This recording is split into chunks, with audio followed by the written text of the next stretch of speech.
श्री वामन पुराण 29वां अध्याय। बलि का पितामह प्रहलाद से प्रश्न। प्रहलाद का अदिति के गर्भ में वामनागमन एवं विष्णु महिमा का कथन तथा स्तमन। लोमहर्षण जी बोले, उसके बाद दैत्यों के तेज के समाप्त हो जाने पर असुरराज बलि ने समस्त असुरों को श्रीहीन देखकर अपने पितामह प्रहलाद जी से पूछा। बलि ने कहा, तात, इस समय दैत्य लोग आग से झुलसे हुए से कांतिहीन हो गए हैं। आज ये ऐसा क्यों हो रहा है?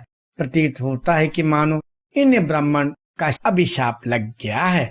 ये ब्रह्मदंड से जैसे पीड़ित हो गए हैं। क्या दैत्यों का कोई अशुभ होने वाला है अथवा इनके नाश के लिए ब्रह्मा ने कृत्य पुष्चरण से उत्पन्न की गई मारिका शक्ति को उत्पन्न कर दिया है, जिससे ये असुर लोग इस प्रकार तेज से रहित हो गए हैं। लोमहर्षण जी बोले, ब्राह्मणों, अपने पुत्र के पुत्र राजा बलि के इस प्रकार पूछने पर दैत्यों में प्रधान प्रहलाद ने देर तक ध्यान करके तब असुर वाली से कहा। प्रहलाद ने कहा, दावनादीप, इस समय पहाड़ डगमगा रहे हैं। पृथ्वी एकाएक अपनी स्वाभाविक धीरता छोड़ रही है। समुद्र में जोरों की लहरें उठ रही हैं और दैत्य तेज से रहित हो गए हैं। सूर्योदय होने पर अब पहले के समान ग्रहों की चाल नहीं दिखती है। इन कारणों लक्षणों से अनुमान होता है कि देवताओं का अभ्युदय होने वाला है। महाभाव दानवेश्वर, यह कोई विशेष कारण अवश्य है। इस कारण को छोटा नहीं मानना चाहिए और आपको इसका कोई प्रतियत्न उपाय करना चाहिए। लोमहर्षण जी ने कहा, असुर में श्रेष्ठ महान भक्त प्रहलाद ने दैत्यराज बाली से इस प्रकार कहकर मन से श्री हरि का ध्यान किया।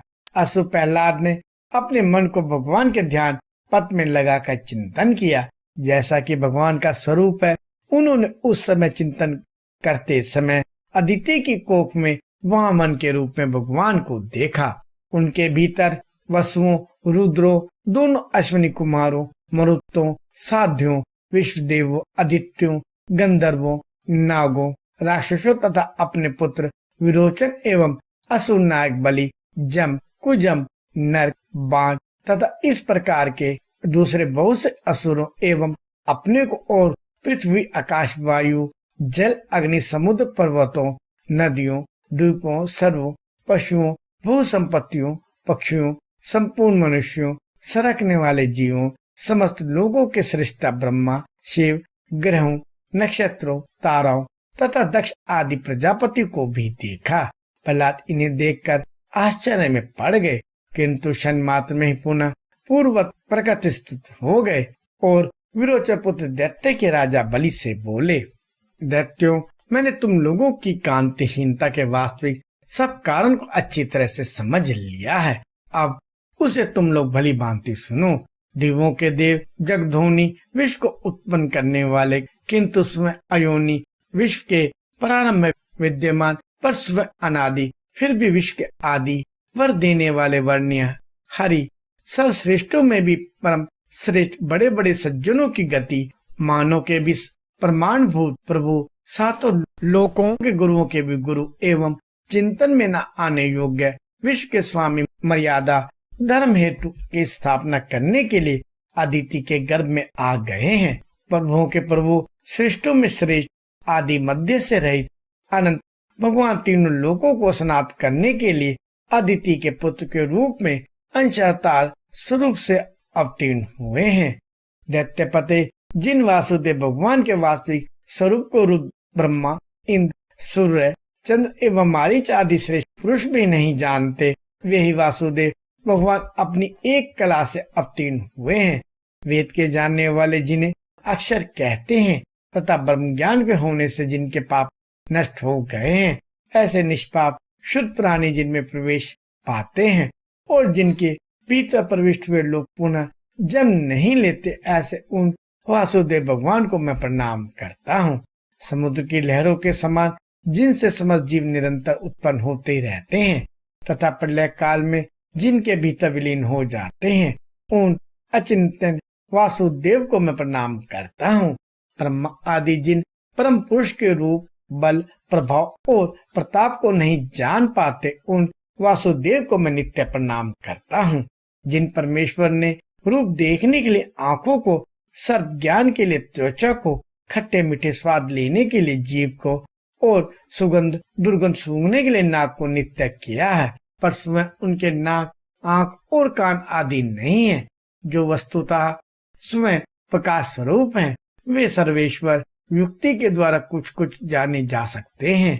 उन समर्थ्य स्तुति के योग्य किसी भी प्रकार के मल से रहित भक्ति से ग्राम ईश हरिदेव को मैं प्रणाम करता हूँ, जिनके द्वारा एक मोटे तथा बड़े दांत से निकाली गई चिरस्थायी पृथ्वी सभी कुछ धारण करने में समर्थ है, तथा जो समस्त संसार को अपने में स्थान देकर सोने का स्वांग धारण करते हैं, उन सतुल्य ईश विष्णु को मैं प्रणाम करता हूँ, जिन्होंने अपने अंश से अदिति के गर्भ में आकर महासुरों के तेज का अपहरण कर लिया।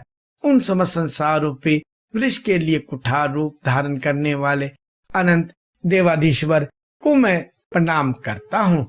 हे मासुरो, जगत की उत्पत्ति के स्थान वे ही महात्मा देव अपने 16वें अंश की कला से इंद्र की माता के गर्भ में प्रविष्ट हुए हैं, और उन्होंने तुम लोगों के शरीर बल को अपहृत कर लिया है।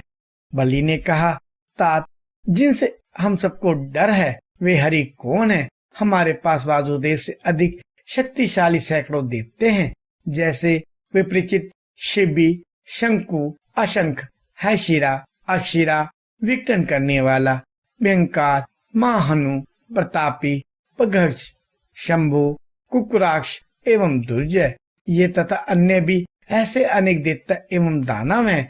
ये सभी महाबलवान तथा महापराक्रमी एवं पृथ्वी के भार को धारण करने में समर्थ हैं। कृष्ण तो हमारे इन बलवान दैत्यों में से पृथक पृथक एक एक के आधे बल के समान भी नहीं है। लोमहर्षण जी ने कहा, अपने पोत की इस उक्ति को सुनकर दैत्य श्वेत प्रहलाद क्रुद्ध हो गए और भगवान की निंदा करने वाले बलि से बोले, बलि, तेरे जैसे विवेकहीन एवं दुर्बुद्धि राजा के साथ ये सारे दैत्य एवं दानव मारे जाएंगे। हे पाप को ही सोचने वाले पाप बुद्धि, तुम्हारे सिवा ऐसा कौन है जो देवादिदेव महाभाग अज एवं सर्वव्यापी वासुदेव को इस तरह कहेगा?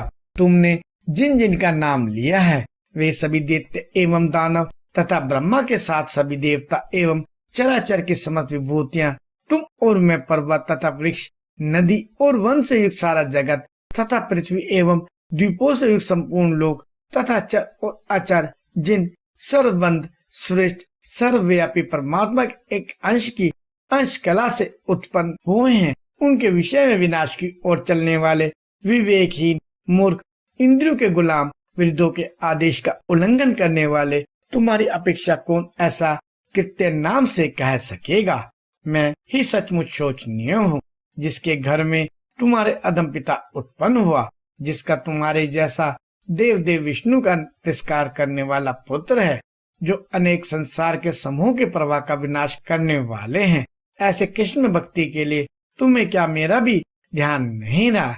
दीति नंदन, मेरे विषय में समस्त संसार एवं तुम भी यह जानते हो कि मुझे यह मेरी देह भी कृष्ण से अधिक प्रिय नहीं है।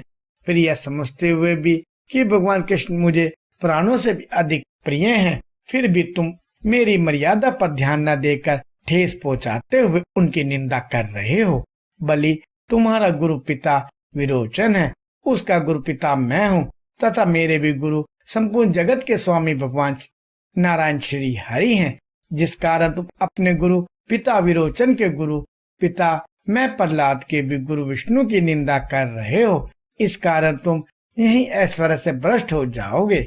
बलि, वे प्रभु जनार्दन देव जगत के स्वामी हैं, इस विषय में मेरा गुरु अर्थात मैं भक्तिमान हूँ, यह विचार कर तुझे मेरे अवहेलना नहीं करनी चाहिए। जिस कारण से जगत गुरु की निंदा करने वाले तुमने मेरी इतनी भी अपेक्षा नहीं की, इस कारण मैं तुम्हें श्राप देता हूँ, क्योंकि बलि, तुम्हारे द्वारा उच्युत के प्रति अपमानजनक ये वचन मेरे लिए सिर कट जाने से भी अधिक कष्टदायी हैं। अतः तुम राज्य से भ्रष्ट होकर गिर जाओगे। भव सागर में भगवान विष्णु को छोड़कर दूसरा कोई रक्षक नहीं है, अतः शीघ्र ही मैं तुम्हें राज्य से भ्रष्ट हुआ देखूंगा। इस प्रकार श्री वामन पुराण में 29वां अध्याय समाप्त हुआ।